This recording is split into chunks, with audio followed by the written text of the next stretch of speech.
പുറത്ത് നല്ല ക്ലൈമറ്റ് ആണല്ലോ എന്ന് വിചാരിച്ച് സന്തോഷിച്ചിരുന്നപ്പോൾ എനിക്കിതാ വരുന്നൊരു കോൾ. വേറെ ആരുടെയല്ല, നമ്മുടെ അപ്പൂൻ്റെ. എന്താന്ന് വെച്ചാൽ, പൊന്നു ദേവു, എനിക്ക് പല്ലുവേദന സഹിക്കാനേ വയ്യാത്തോണ്ട് ഓഫീസിൽ ഇരിക്കാൻ പറ്റുന്നില്ല. നീയും കൂടെ എൻ്റെ കൂടെ ഡോക്ടറിൻ്റെ അടുത്ത് വരണം. അങ്ങനെ ഞങ്ങൾ ഡോക്ടറിൻ്റെ അടുത്ത് എത്തി. പുള്ളിക്കാരനെ കണ്ട പ്രത്യേകിച്ച് പ്രശ്നമൊന്നും തോന്നില്ലെങ്കിലും പുള്ളിക്കാരൻ്റെ 3 പല്ലിൻ്റെ കാര്യം നല്ല സീനാണ്. 3 പല്ലുകളും ഡോക്ടർ കണ്ടിട്ട് പറഞ്ഞു, ഇതിന് നമുക്കിനി വച്ചുകൊണ്ടിരിക്കാൻ പറ്റില്ല. എന്തൊക്കെ പറഞ്ഞാലും സർജറി ചെയ്ത് കളയണം. അതും ഇമ്മീഡിയറ്റ് സർജറി. കാര്യം പുള്ളിക്കാരന് നല്ല നീരുണ്ടായിരുന്നു.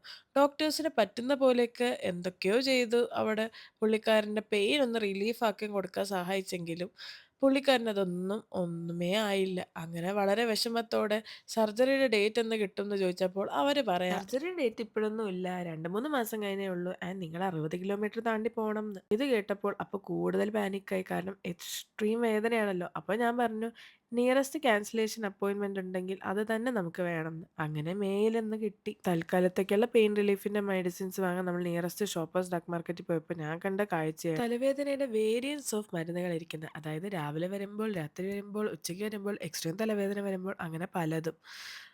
ഇവിടെ എല്ലാത്തിനും പല പല വെറൈറ്റിയാ.